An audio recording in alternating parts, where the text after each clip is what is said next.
Esta apresentação é um oferecimento dos amigos do Ministério da Amazing Facts.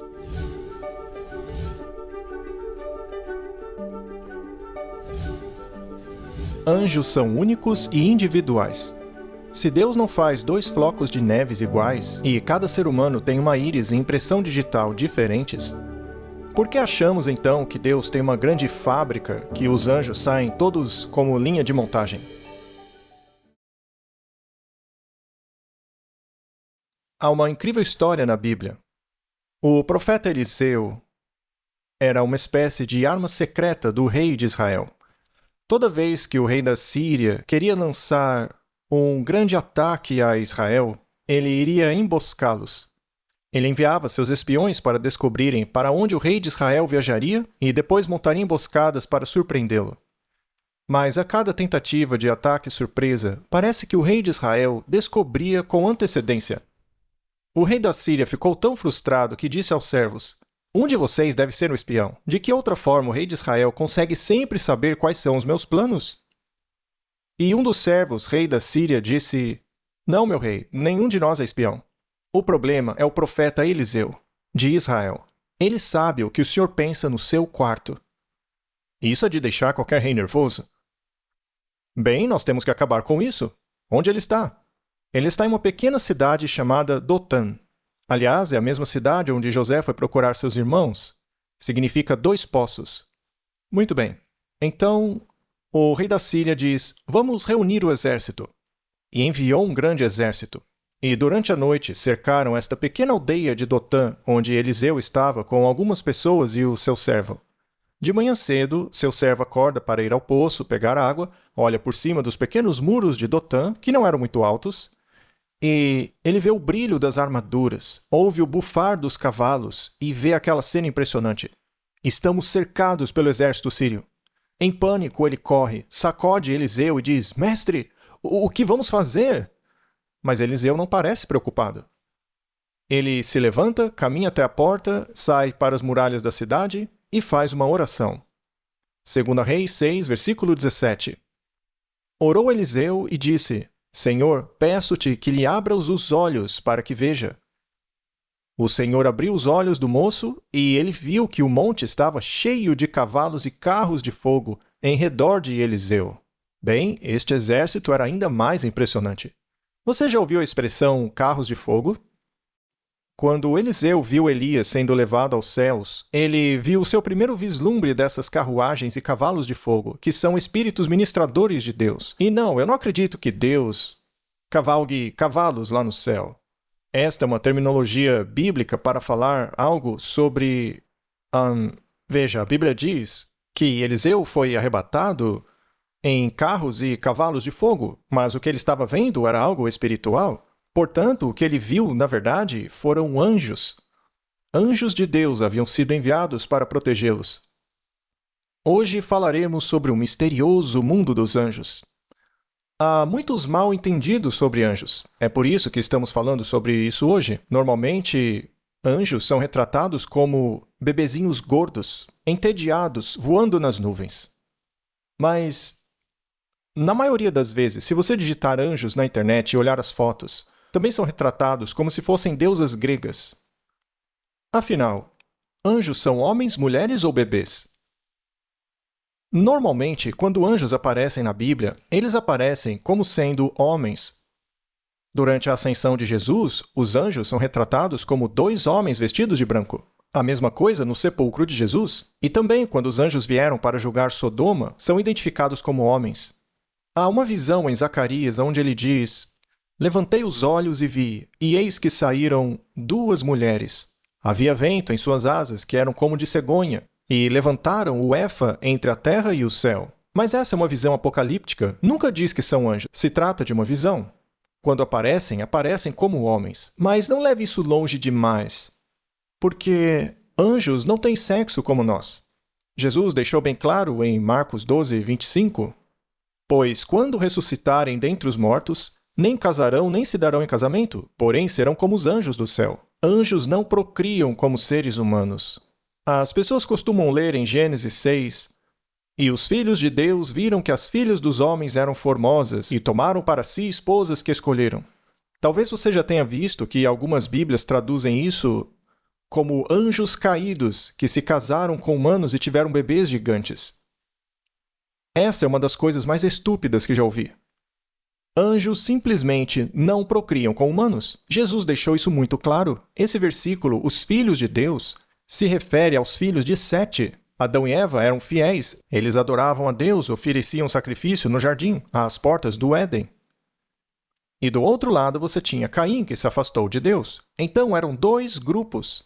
A linhagem de Caim não era chamada de filhos de Deus, mas filho dos homens. Como ser um filho de Deus? Veja que tipo de amor o Pai concedeu sobre nós, que fôssemos chamados filhos de Deus. Quando cremos, somos adotados. Jesus disse, ou melhor, o Pai disse quando Jesus foi batizado, esse é o meu Filho amado. Quando aceitamos Cristo, nos tornamos filhos e filhas de Deus. O que aconteceu então é que os filhos de Sete começaram a se casar com as filhas de Caim, e a maldade neste mundo espalhou-se muito por causa dos casamentos mistos. Não tinha nada a ver com anjos se casando com pessoas. Eles não têm sexo. Anjos não procriam com humanos. Anjos são criados. São feitos por Deus. Eles são criaturas únicas. Lúcifer pode ter sido um dos primeiros anjos criados. Normalmente, encontramos 3 termos utilizados no Novo Testamento para anjos. O primeiro é ângelos, que significa mensageiro. Já em hebraico, você tem malach. Era assim que os judeus pronunciavam. Há também o serafim. Seraf é singular, 1. Serafim, 2. Querube 1, querubim 2. São espíritos ministradores. Os serafins são aqueles que queimam. Já os malach são como se fossem representantes, pessoas de autoridade, também traduzida como mensageiros. Então, parece haver diferentes níveis de anjos, diferentes classificações de anjos. Eles são como servos ministros de Deus. E, a propósito, a palavra querubim significa mais precisamente ministro. Hebreus 1, versículo 14. Aqui está falando dos anjos. Não são todos eles espíritos ministradores, enviados para o serviço a favor dos que hão de herdar a salvação? Então, veja, Deus tem o seu exército de anjos que cuidam de nós. Bendizei ao Senhor todos os seus anjos, valorosos em poder, que executais as suas ordens e lhe obedeceis a palavra. Bendizei ao Senhor todos os seus exércitos, vós, ministros seus, que fazeis a sua vontade. Anjos são espíritos ministradores. A Bíblia também chama Deus de o Senhor dos exércitos. Isto significa o Senhor dos anjos. Há um lugar onde Deus é chamado de o Senhor dos Sabaoth. Não quer dizer sábado, é uma palavra diferente. Significa Senhor dos exércitos, um exército de anjos. Lemos em Daniel 7, versículo 10. Um rio de fogo manava e saía diante dele. Milhares de milhares o serviam. Miríades de miríades estavam diante dele. Porque ao redor da morada de Deus há nuvens de anjos. Quando Jesus voltar, ele voltará como foi. E como é que ele foi? Jesus foi levado por uma nuvem, não de água, mas de seres santos e brilhantes, seres ardentes, brilhantes, anjos. E quando ele voltar novamente, voltará com todos eles, circundado por uma nuvem de anjos. Ao olharmos o espaço com o telescópio, vemos certas coisas que parecem nuvens. São figuras meio turvas, meio embaçadas, mas ao chegarmos mais perto, vemos que são sóis brilhantes. Só parecem nuvens porque estão distantes. Quando Cristo voltar, ele voltará com grandes nuvens de anjos. Bom, é importante eu salientar que não devemos adorar anjos. Veja, existem anjos bons e maus. A Bíblia diz, houve peleja no céu, e foi expulso o grande dragão, a antiga serpente, que se chama Diabo e Satanás, o sedutor de todo mundo. Satanás significa adversário. Lúcifer virou inimigo. E ele passou a enganar o mundo inteiro. Foi lançado para a terra e seus anjos foram lançados com ele. 2 Pedro 2,4 diz, ora, se Deus não poupou anjos quando pecaram. Sim, anjos pecam. Sabe de uma coisa? Se pecaram é porque tinham livre-arbítrio. Anjos são seres únicos e individuais. Se Deus não faz 2 flocos de neve iguais, e cada ser humano tem uma íris e impressão digital diferentes, Por que pensar então que lá no céu Deus tem uma grande fábrica, uma linha de montagem construindo anjos? Não, cada anjo é único. Eles são criados, eles não nascem, são criados para viver para sempre. Agora, eu não sei do que eles são feitos, se eles penteiam o cabelo de um jeito ou de outro, mas com certeza cada anjo tem a sua personalidade, e existem os bons e os caídos. Judas 6. E a anjos, os que não guardaram seu estado original, mas abandonaram o seu próprio domicílio. Ele tem guardado sobre trevas em algemas eternas para o juízo do grande dia. A Bíblia diz que um anjo descerá e acorrentará Satanás. Essas correntes o prenderão ao nosso planeta. Eles não poderão sair, não poderão voar livre como os outros anjos. Cadeias eternas na escuridão para o julgamento do grande dia. Alguns anjos caídos disseram a Cristo: "Você veio nos julgar antes da hora?" Eles sabem que serão julgados. Satanás desceu com grande ira por quê? Porque o seu tempo é curto. Deus determinou um dia em que julgará Satanás e os seus anjos. A Bíblia diz: "Vão vocês, malditos, para o fogo eterno, preparado para Satanás e os seus anjos. Eles são muito maus." E quantos são? O número eu não sei, mas a porcentagem sim. A Bíblia diz que Satanás foi expulso com 1/3 das estrelas. Estrelas também são um símbolo usado para anjos. 1/3 dos anjos seguiu Lúcifer em sua rebelião contra Deus. Mas não sabemos quantos são. Talvez bilhões, porque se Deus tem anjos da guarda para cada um de nós, e há cerca de 8 bilhões de pessoas no mundo, deve haver muito mais anjos bons. E não somos o único mundo do qual eles cuidam, não é? Veja quão grande é o universo.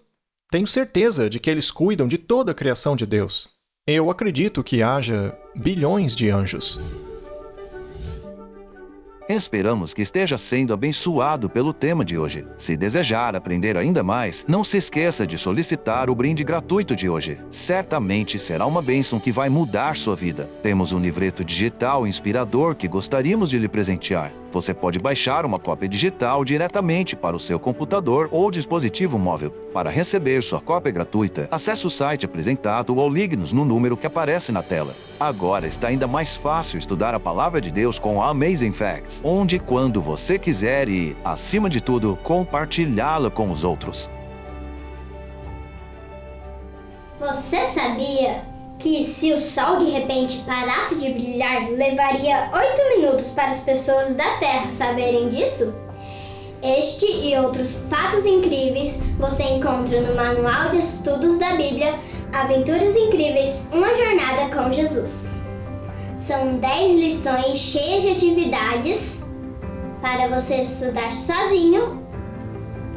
Você pode estudar também com os mais pequenos, ou com os seus amigos, ou também pode fazer uma classe bíblica online. Adquira o seu manual de estudos na aflivraria.com.br.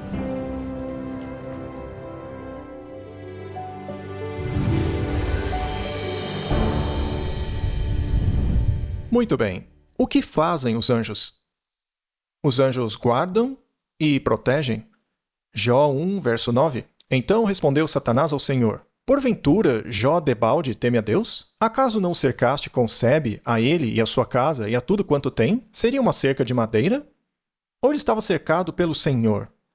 A Bíblia diz: "O anjo do Senhor acampa-se ao redor dos que o temem e os livra." E há muitas histórias disso. Sabe, eu já ouvi muito a esse respeito. Eu postei que falaria sobre anjos hoje e muitas pessoas começaram a me contar histórias suas com anjos. Veja, não construa sua teologia baseada em história de anjos. Se alguém te disser: "Ah, o anjo falou comigo", temos que ser cautelosos para saber se foi mesmo. A Bíblia fala de uma história muito importante. Deus havia ordenado a um de seus profetas que, após pronunciar juízo ao rei Jeroboão, ele deveria voltar seguindo seu caminho sem desviar-se para casa nenhuma para beber água ou comer pão. E em seu caminho de volta, aparece um falso profeta dizendo: "Um anjo do Senhor apareceu a mim, dizendo para você desconsiderar a mensagem que ouviu antes. O anjo me disse para você vir para minha casa." O profeta de Deus acreditou na tal mensagem do anjo e morreu. Então, muito cuidado quando alguém te disser: "Ah, um anjo me contou." Veja, eu acredito nessas experiências. Mas não baseie sua teologia no que um anjo disse a alguém. E hoje esse tema está em filmes, seriados, músicas. Alguns têm visões de anjos falando com seus parentes mortos no céu. Então, existe muita teologia enganosa que usa essa temática dos anjos. Mas eu creio na condução dos anjos. Eu me lembro de uma vez em especial em que eu estava dirigindo para a igreja e eu tinha que cruzar por vários faróis e eu dirijo rápido. Por exemplo, se o sinal estiver verde, vá rápido. Então eu estava indo e a luz do semáforo estava verde e eu senti uma sensação muito forte de parar no sinal verde. Então eu pisei no freio, reduzi e vi um carro cruzando o farol vermelho. Ele teria me partido ao meio se eu avançasse. Eu acredito que um anjo naquele momento me disse para parar, porque não havia razão para eu não seguir. Você já teve experiências assim? É meio estranho, parecia uma voz na consciência. Geralmente dizemos, o Senhor fez isso por mim, o Senhor fez aquilo por mim, mas geralmente são os anjos dele, porque Deus trabalha por meio dos seus ministros. Deus atua por meio dos seus anjos que o obedecem. Mas há pessoas que dizem, o diabo me fez fazer aquilo, ele me tentou. Mas normalmente não é o diabo, ele pode nem saber quem é você. Deus conhece cada um, mas o diabo não é onisciente, ele não conhece todo mundo. Geralmente são os seus anjos caídos que se encarregam disso. A Bíblia diz muito a esse respeito. Vamos dar uma olhada então no que diz a Escritura. Bem, então temos os anjos bons que nos guiam. Deus disse a Moisés, eis que eu envio um anjo adiante de ti, para que te guarde pelo caminho e te leve ao lugar que eu tenho preparado. Outra coisa interessante é que os anjos têm sentimentos. Veja, todos temos anjos da guarda, mas eu não recomendo que falemos com eles. Eu conheço pessoas que dizem, eu dei um nome para o meu anjo, eu chamo ele de Wilbur. Eu gosto de falar com o Wilbur. Mas tenha cuidado com isso. Você pode achar que está falando com o Wilbur, mas na verdade está falando com o Ernest. Então, veja, em nenhum lugar da Bíblia somos instruídos a falar com anjos. Eles podem aparecer, mas devemos tomar cuidado para não adorar os anjos, pois isso sim a Bíblia proíbe, e eles não gostam de serem adorados. Em Apocalipse 19, João caiu de joelhos para adorar o anjo e ele disse, não faça isso. Daniel e Ezequiel, todos viram anjos e se sentiram inclinados a prostrar-se, mas os anjos sempre dão glórias a Deus e conduzem a adoração a Ele. É pecado adorar qualquer outra coisa além do Senhor. Os anjos também colaboram conosco. A Bíblia nos diz que fomos feitos um pouco menores do que os anjos. Não temos o mesmo poder e força e conhecimento e conexão com Deus que eles têm, mas os humanos são feitos à imagem de Deus e, de certa forma, temos vantagens. Uma delas realmente incomodou o diabo. Os humanos, tendo sido criados à imagem de Deus, procriam à sua própria imagem. Por meio de um ato de amor, o diabo não pode criar vida. Isso realmente incomoda ele, o fato de que os humanos podem procriar e ele não. Sendo assim, de certa forma, isso é uma vantagem. Os anjos têm emoções. Quando as estrelas da alva juntas alegremente cantavam e rejubilavam. Jesus disse em Lucas 15:7, digo-vos que, assim, haverá maior júbilo no céu por um pecador que se arrepende do que por 99 justos que não necessitam de arrependimento. Então, se é verdade que os anjos podem sentir alegria quando os perdidos são salvos, como então os anjos se sentem quando nos perdemos? Será que eles sentem tristeza? Como acha que se sentiram ao ver Jesus na cruz? Acha que estavam tocando harpas? Ou é como diz o Salmo 137, pendurando suas harpas nos salgueiros, como podemos cantar cântico de Sião na Babilônia? Também é como quando Daniel estava na cova dos leões. É dito que no palácio do rei não havia música nenhuma. Os anjos ficam tristes. Eles têm sentimentos, têm emoções. Até mesmo os anjos bons podem destruir. Se ordenados, podem ser mortais. Salmo 78:49. Lançou contra eles o furor da sua ira. Cólera, indignação, calamidade, legião de anjos portadores de males. 1 Crônicas 21:16. Este episódio é quando Davi fez recenseamento em Israel e uma praga estava passando pela terra. Levantando Davi os olhos, viu o anjo do Senhor, que estava entre a terra e o céu, com a espada desembainhada na mão, estendida contra Jerusalém. Você já ouviu falar do anjo ceifador? Já ouviu falar a expressão anjo da morte? Muitas vezes na Bíblia, esses anjos da morte não eram anjos caídos, mas anjos de Deus enviados para juízo. Davi orou e o anjo colocou sua espada de volta na bainha. Atos capítulo 12. O rei Herodes estava tentando exterminar a igreja cristã. E para isso, o rei Herodes mata o apóstolo Tiago. Vendo que isso agradou aos judeus, quis matar Pedro também. Então há uma batalha acontecendo, uma batalha espiritual, um grande conflito entre a palavra de Deus e o diabo agindo através do rei Herodes. E, como vemos, os Herodes não eram bons. Um deles também matou os bebês de Belém. E sabe o que acontece no final da história? Pedro escapa da prisão. Mais tarde, Herodes ouve a multidão dizer que sua voz era a voz de Deus, mas ele não dá glória a Deus. Ele queria ser Deus, como Lúcifer. E o resultado foi que um anjo do Senhor o feriu, por ele não haver dado glória a Deus, e, comido de vermes, expirou. Você sabia que o historiador Flávio Joséfo menciona este evento? No início de nossa mensagem desta manhã, observamos que, ao longo da vida de Jesus, apareceram anjos. Todas as vezes na vida de Cristo, quando o diabo tentava destruí-lo, um anjo o protegia. Por exemplo, quando quiseram matá-lo em Belém. Ele escapou.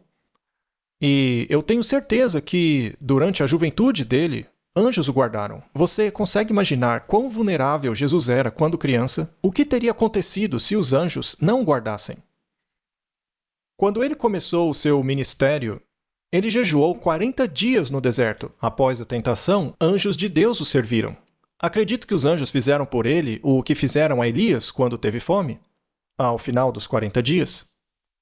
Também, no jardim do Getsêmani, várias vezes ao longo da vida de Jesus, eles tentaram matá-lo. Em Nazaré, tentaram jogá-lo do penhasco. Mas ele passou pela multidão. Quem você acha que separou a multidão para Jesus passar? Os anjos de Deus sabiam que ainda não era sua hora. Outras vezes pegaram pedras para apedrejá-lo. E Jesus foi protegido. No jardim do Getsêmani, quando ele orou 3 vezes, dizendo, não seja feita a minha vontade, mas a sua, apareceu um anjo para confortá-lo. Talvez tenha sido Gabriel, que alguns acreditam ter tomado o lugar de Lúcifer. Gabriel já poderia estar ocupando essa posição? Eu acho que foi Gabriel. Pois é dito que anjos ministraram a ele. Eles apareceram para confortá-lo, pois naquele momento, depois de os anjos o deixarem, ele se levanta, vai até os discípulos e diz, agora é a hora das trevas. Assim como Jonas esteve 3 dias e 3 noites no ventre do peixe, os sofrimentos de Cristo começaram naquela noite. A presença de Deus, a proteção angélica foi retirada de Jesus. Pela primeira vez em sua vida, talvez na história. E o diabo e os seus anjos fizeram o que quiseram com Jesus. Eles torturaram Jesus, causaram nele todo o sofrimento que podiam na tentativa de fazê-lo pecar, porque assim o plano da salvação fracassaria. Eles não queriam apenas matá-lo, eles queriam que ele fizesse algo de errado, porque aí tudo iria por água abaixo. Os anjos só podiam olhar. Jesus não podia mais vê-los, assim como você não pode. E Pedro tentou salvá-lo, mas Jesus disse, eu poderia pedir 12 legiões de anjos agora mesmo. Ou seja, eles não estavam lá para ajudá-lo, se afastaram dele. Os anjos viram sua crucificação, assistiram a toda a cena, registraram tudo o que as pessoas estavam dizendo. Eles também fazem isso. Jesus disse que no juízo daremos conta de toda palavra ociosa que dissermos. Eu acredito que os anjos de Deus têm os livros abertos. Veja, eu não sei se Deus usa um disco rígido, um pendrive, mas de alguma forma eles registram tudo. Está tudo anotado. Os anjos então registraram tudo o que disseram os zombadores de Jesus. Eles anotaram quando o ladrão disse, Senhor, lembra-te de mim. Eles viram quando Jesus foi colocado no túmulo. Eles mal podiam esperar pelo domingo de manhã, quando o sinal foi dado de que Jesus havia pago a pena do sofrimento e da morte. Ele havia cumprido aqueles 3 dias e 3 noites no coração da terra. sofrendo pelos pecados do mundo. E Deus disse, ok, vão em frente. Os anjos então tiram aquela pedra enorme. Os anjos também contaram às mulheres que ele havia ressuscitado. Eles estavam lá quando ele foi para o céu. E estarão com Jesus quando ele voltar. É bom saber que não estamos sozinhos, não é? Jesus disse que sempre estaria conosco. Mas se ele está com o Pai agora, como ele está conosco? Pelo seu Espírito. O Espírito Santo que Jesus prometeu enviar para nós. Ele está conosco. Sendo assim, é muito reconfortante saber que o Espírito de Deus e os anjos estão conosco. Jesus disse, se confessarem meu nome, nesta geração má e adúltera, confessarei o teu nome diante do meu Pai e dos meus anjos. Mas se me negardes o meu nome, nesta geração má e adúltera, eu negarei o teu nome diante do Pai e dos anjos. Abra no livro de Jó e verá que lá Deus confessa o nome de Jó diante dos anjos. Isto quer dizer que, quando ficamos com Deus em nossas batalhas diárias, e sabe, os anjos têm interesse em entender as coisas que nos acontecem. É como se o plano da salvação fosse encenado num palco, o teatro é o universo. Então, é reconfortante saber que os anjos estão observando. Mas não tenha medo disso. Na verdade, espero que te ajude a saber que tudo está descoberto aos olhos daquele com quem temos que lidar. Deus vê todas as coisas. Os olhos do Senhor percorrem toda a terra, procurando aqueles pelos quais ele pode mostrar seu poder.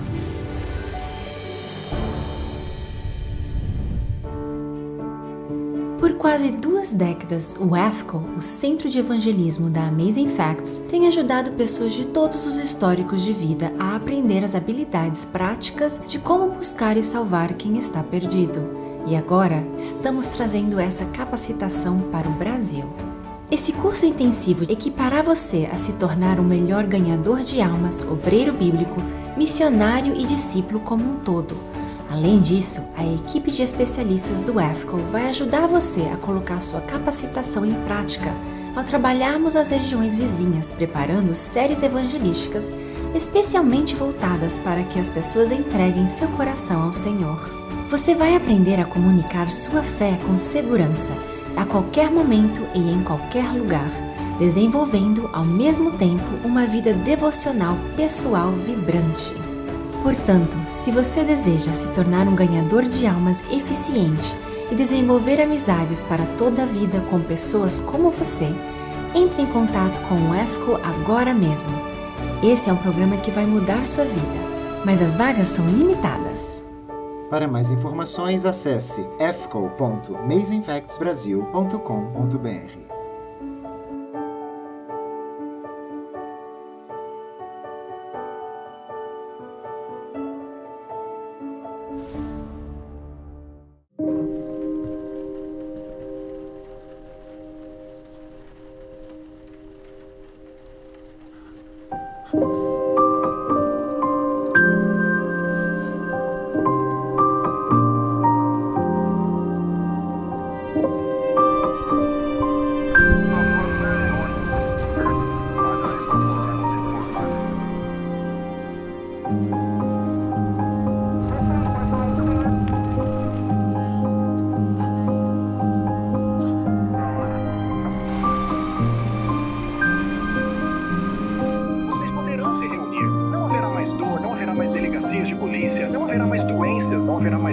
Não haverá mais sofrimento. Isso é real, amigos. Essa dor e miséria em nosso mundo nunca foi o plano de Deus. Ele vai trazer as coisas de volta ao seu plano original. Bem-aventurados os misericordiosos, porque eles herdarão a terra. Porque tive fome e me deste de comer.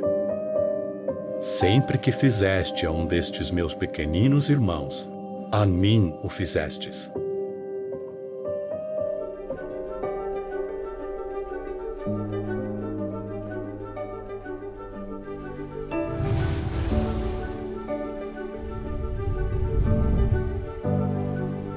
Não se esqueça de solicitar seu brinde gratuito de hoje. Vai ser uma bênção na sua vida. E obrigado pelo seu apoio de sempre, nos ajudando a levar o Evangelho de Jesus Cristo ao mundo. Esperamos que você esteja conosco na próxima semana, ao nos aprofundarmos na Palavra de Deus, explorando mais fatos incríveis.